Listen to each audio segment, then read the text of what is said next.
Hello there, and welcome back to another episode of Daily Magic. My name is SlytherinKnight, and I'm so happy you could join me. Today's new daily is to cast 30 white or black spells, nice and easy. So we're going to run our, let's see for a second, what do we have? What do we have in white and black? We have warp, tokens, kind of, life gain, and sacrifice. The sacrifice deck's not the biggest fan of.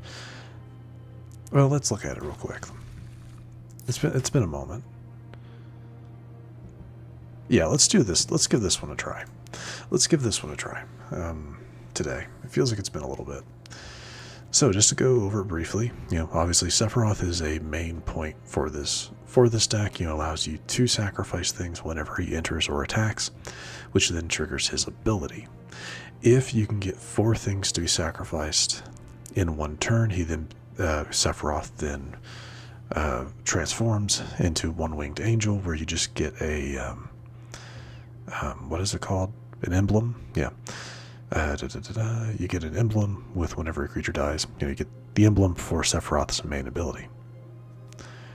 Anyway, he's the main card.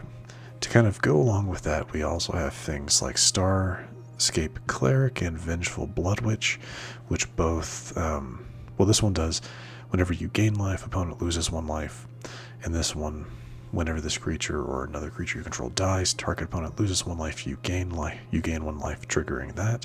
Is that how this one works too? Yeah, you gain 1 life. So that is that. Some other things to talk about. Skyknight Squire, I really do like this card art for it. It's pretty cool. His whole thing is that whenever another creature you control enters, put a +1/+1 counter on this creature, and then it gets flying as long as it has 3 counters. I don't know how that interacts with Mobilize. I'm very, very looking forward to seeing how that interacts, so it should be interesting. So Voice of Victory, fantastic. Seer Vondam, whenever another creature controlled dies or is put into exile, put a +1/+1 counter on Vondam, and you gain 1 life. So again, that life gain, which can trigger Starscape. There are a few combo cards that you could go with that pretty much, like, if this card and another are on the field and you gain 1 life, it pretty much just sends your opponent. It's an infinite loop is what it becomes, which I think you can do. There's a 5 vampire card. It's either a mythic or a rare, I can't remember. There we are. Bloodthirsty Conqueror. Whenever an opponent loses life, you gain that much life.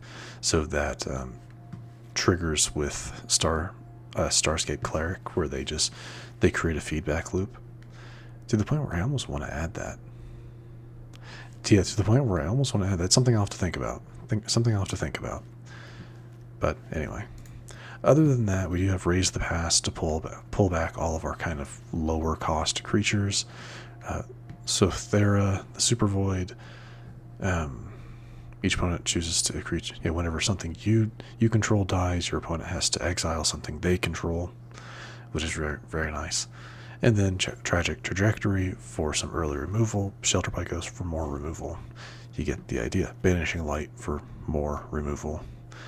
And then finally, Packbeasts, which really is just a Mobilize 3. So, anyway, kind of a little scatterbrained there for a second, so I do apologize for that. But, yeah. Let's give it a shot. Orzhov, the white-black coloration, is another one that I have a lot of kind of mixed feelings about at times. Same thing with like Golgari, green-black. Or black-green, whatever. I have a lot of kind of mixed feelings with them at times. Just because, like, sometimes, like, they're very specific. They can be very specific on what the archetype is.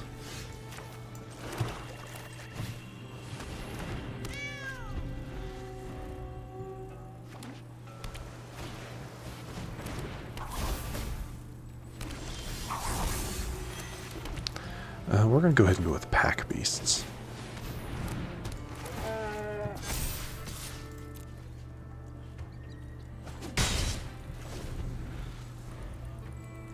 We'll play Sephiroth after we attack with Packbeasts. Ah, well, never mind. No, we'll still do Packbeasts. Yeah.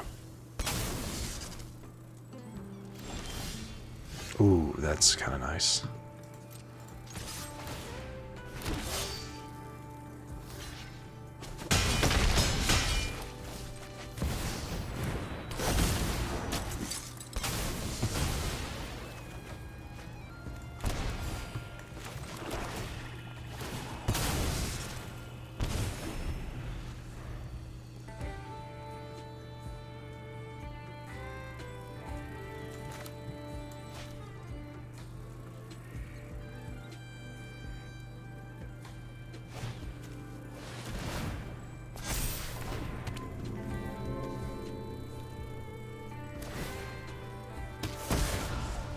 Gotcha.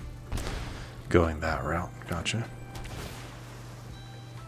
I think I had just talked about this card in a previous episode. So that gives two. We could just do. Yeah, let's just do that.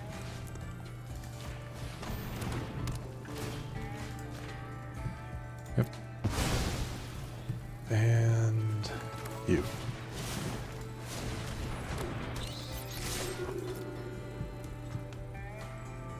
Okay, let's go with mobilize first. What was going to happen, I was going to kind of wish they'd let it play out. We were going to mobilize, create 3 tokens, and then Sephiroth was going to destroy one of them. So, you get the idea. That actually went pretty well, though I'm not entirely sure what our opponent was playing there. Maybe a Dimir Artifacts deck? I don't know. I do not know. Either way, let's go ahead and jump to another match. That went, like I said, that went better than I was expecting.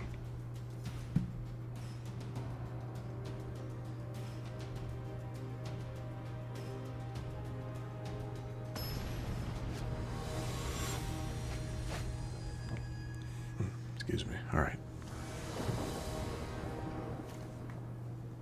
Nope, this is a mulligan. No black to start off with. Even if we potentially drew a swamp to start, I don't wanna work with this. This is better.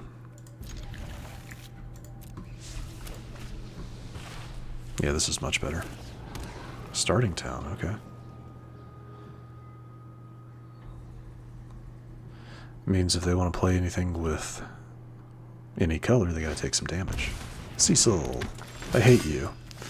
Like viscerally, I hate you.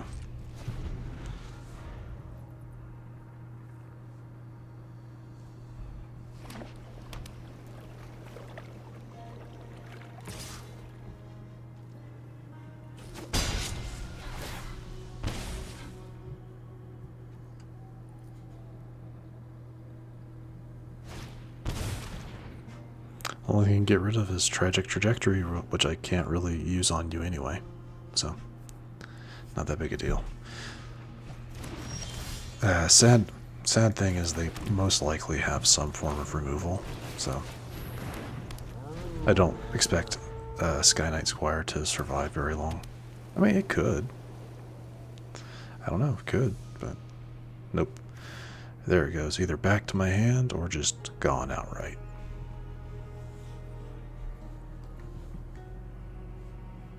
Definitely taking a moment to think about it. Okay, going straight to combat.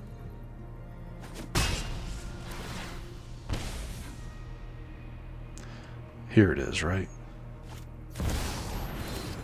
That can't do anything, though. Like you can't do anything with that at the moment.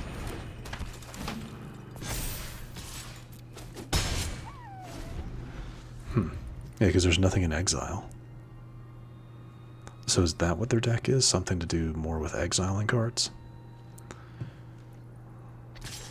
That's about to, and that is about to shift, unfortunately. Yeah. Why it untaps it, I don't know. Yeah.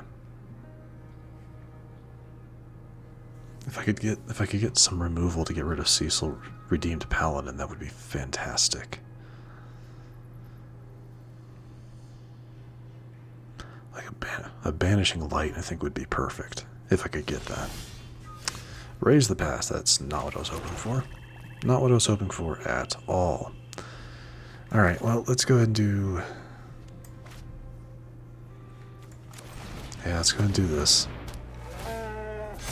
That does put you there. The only problem is, like, if I attack...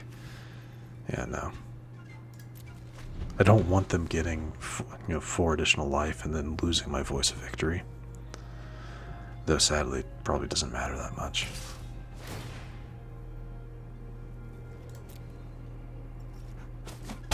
Alright.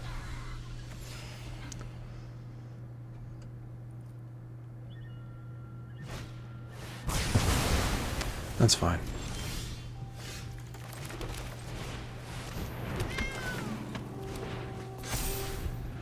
Able to get 2 of them back, but better than nothing, I guess.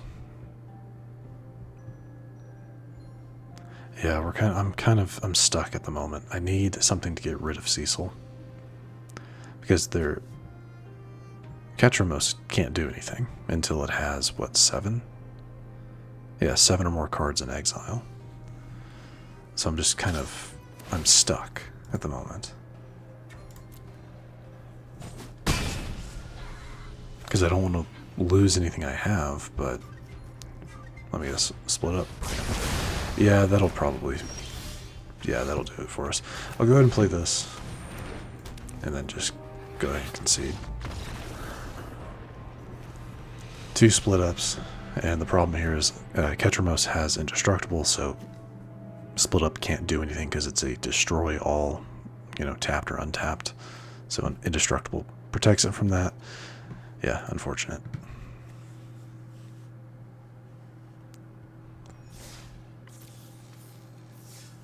Yeah, if I had just pulled a Banishing Light, yeah, specifically a Banishing Light, because of the split ups, it wouldn't have mattered.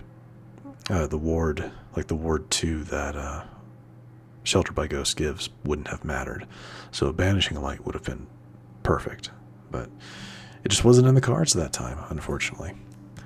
And that, my friends, is where we're going to wrap up matches for today. I know, just 2 matches, 1 win, 1 loss, but we're almost to time. The explanation for the deck took a little bit longer than I would have preferred. I apologize for that. But we're not completely empty-handed. I do have a deck I have a pack to open from the store. It was part of the daily deals, so I was like, yeah, why not, right? But anyway, it's Foundations. Let's check it out. Ooh, a Mythic, alright. Anything interesting? Nothing in the commons or uncommons? What about you? Sphinx of Forgotten Lore. I don't think I've ever seen anyone play this card. At least, not within quick play. Whenever this creature attacks, target instant or sorcery card in your graveyard gains flashback until end of turn. That flashback cost is equal to that card's mana cost. I can see that being decent. I can definitely see that being decent. Why this creature has flash, I don't know, but I can definitely see that being okay. It's a way to infinitely, it's a way to constantly be able to play instants and sorceries from your graveyard after you've played them. So it's definitely not a bad card. I don't think I've ever seen anyone use it. Maybe I'll have to look into something, because I don't know how many copies of this I have, but it definitely does interest me. And one of the achievements for, I think it's for blue. I think blue is, 250 Merfolk or Sphinx cards over any number of games.